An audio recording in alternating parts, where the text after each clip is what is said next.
Expiry டே trading. So நிறையா கேம்லிங்லாம் பண்ணியிருப்பேன்னு நினைக்கிறேன். 0 to ஹீரோலாம் பிடிச்சிருப்பீங்க. So நம்ம லைவ் அட்டன் பண்ணவங்களே 0 to ஹீரோலாம் பிடிச்சிருந்தாங்க.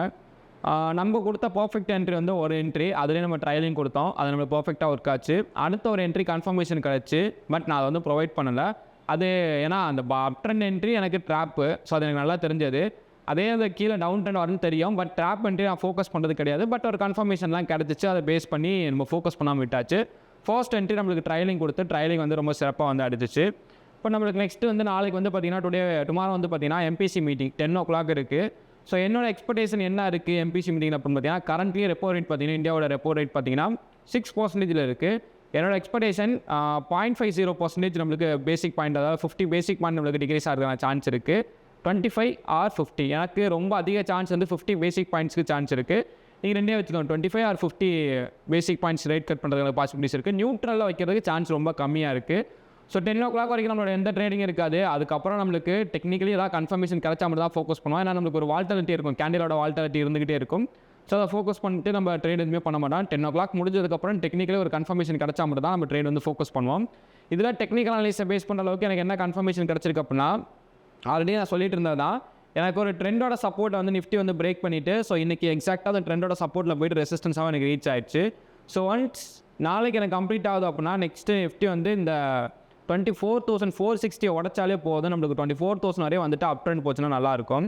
இது ஜஸ்ட் ரீட்ரஸ்ட்டாகவே இருக்குது. மேபி நாளைக்கு ஒரு பாசிட்டிவ் நியூஸ் வருது, எம்பிசியோட ஒரு பாசிட்டிவ் நியூஸ் வருது அப்படின்னா, நல்லா பை பண்ணால் அப்படின்னா 25,000 பிரேக் பண்ணுறதுக்கான சான்ஸ் இருக்கும்.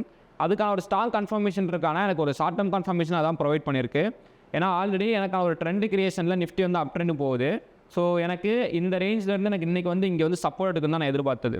ஓகேங்களா, அதனால தான் எஸ்டர்டே உங்களுக்கு இந்த லெவல் வந்து சப்போர்ட் எடுத்தால் நம்ம அப் ட்ரெண்ட் ஃபோக்கஸ் பண்ணலான்ட்டு. பட் அது எக்ஸாக்டாக பார்த்தீங்கன்னா டேவோட க்ளோஸ்லேயே வந்து ஒரு சப்போர்ட் எடுத்துகிட்டு அகைன் அப் ட்ரெண்ட் போச்சு. அப்புறம் அந்த அப் ட்ரெண்ட் முடிச்சுட்டு இங்கே ஒரு கன்சல்டேட் பண்ணிவிட்டு இங்கே ஒரு செல்லாக பார்த்துச்சு.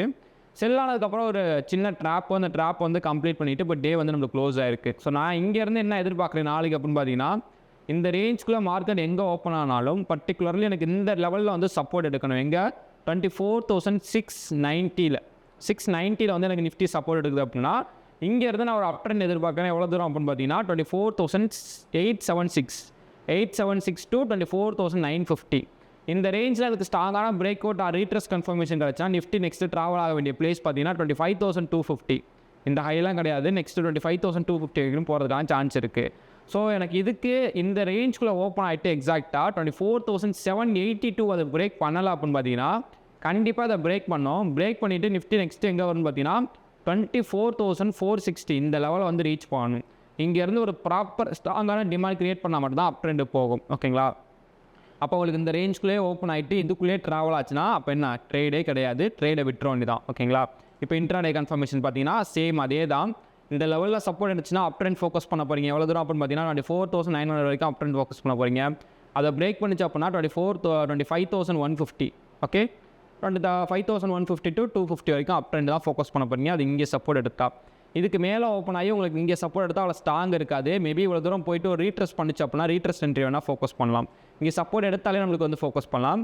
இதையும் பிரேக் பண்ணி இந்த ரேஞ்சுக்குள்ளேயும் சப்போர்ட் எடுத்தாலும் ஓகே தான். இதை பிரேக் பண்ணதுக்கப்புறம் இங்கேருந்து ஒரு ரிவர்சல் ஃபார்மேஷன் கேண்டில் வச்சு டவுன் ட்ரெண்டுக்கு ஃபோக்கஸ் பண்ணலாமானா, இது அதுக்கு ஸ்ட்ராங்காக பிரேக் ஆகணும். இந்த ட்ரெண்டை ஸ்ட்ராங்காக பிரேக் ஆகிட்டு எனக்கு டவுன் ட்ரெண்டுக்கான கன்ஃபர்மேஷன் கிடச்சுன்னா ரிவர்சல் என்ட்ரி இங்கேருந்து ஒரு ரீட்ரஸ்ட் என்ட்ரி ரிவர்சல் என்ட்ரி ஃபோக்கஸ் பண்ணலாம்.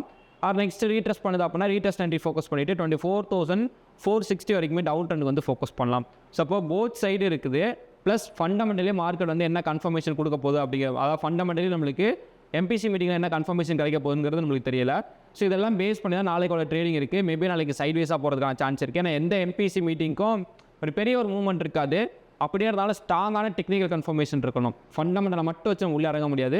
ஸ்ட்ராங்கான டெக்னிக்கல் இன்ஃபர்மேஷன் இருந்துச்சுன்னா நம்ம அதை ஃபோக்கஸ் பண்ணுவோம். ஓகேங்களா, ஸோ நாளைக்கு லைவ்ல வந்து ஜாயின் பண்ணுங்கள். டே பை டே நீங்கள் லைவ் அட்டன் பண்ணுறது உங்களுக்கு பேஷன்ஸாக ட்ரேட் பண்ணுறதுக்கு உங்களுக்கு ஹெல்ப்ஃபுல்லாக இருக்கும்.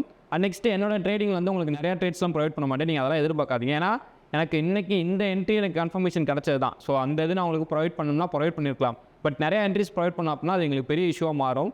ஸோ அதனால் 1 or 2 என்ட்ரிஸ், ஸோ அது எஸ்எல் அடித்தாலும் டார்கெட் அடித்தாலும் அங்கேயே உங்களுக்கு க்ளோஸ் பண்ணிடுவோம். மோஸ்ட்லி உங்களுக்கு ட்ரைலிங்கே நான் மூவ் பண்ணிடுவேன். ஸோ இப்போ டே பை டே நீங்கள் லைவ் அட்டன் பண்ணுறப்ப ஒரு ப்ரொஃபஷனல் ட்ரேடிங்கான ஒரு ஃபுல் லேர்னிங் உங்களால் லேர்ன் பண்ண முடியாது. எவ்வளோ தூரம் நம்ம பேஷன்ஸாக வெயிட் பண்ணணும், நம்ம எந்த இடத்துல ட்ரேட் எடுத்தோம்னா எவ்வளோ பாயிண்ட்ஸ் கேப்சர் பண்ண முடியும், ட்ரேடிங்னா ஆக்சுவலாக என்ன, கேம்பிளிங்னா என்ன, இது எல்லாமே உங்களுக்கு அந்த கிளியராக புரிய ஆரம்பிக்கும். ஸோ இப்போ டே பை டே லைவ் மட்டும் அட்டன் பண்ணிங்கன்னா நீங்கள் ஒரு நல்ல ஒரு ப்ரொஃபஷனல் ட்ரேடர் ஆகி உங்களோட ட்ரேடிங் கரியரே ஃபுல்லாக சேஞ்சஸ் ஆகிறதுனா பாசிபிலிட்டிஸ் நம்மளோட யூடியூப் லைவில் வந்து கிடைக்கும். ஓகேங்களா? So I am not a SEBI registered advisor. This video from free education purpose only. Okay, thanks for வாட்சிங். தேங்க்யூ.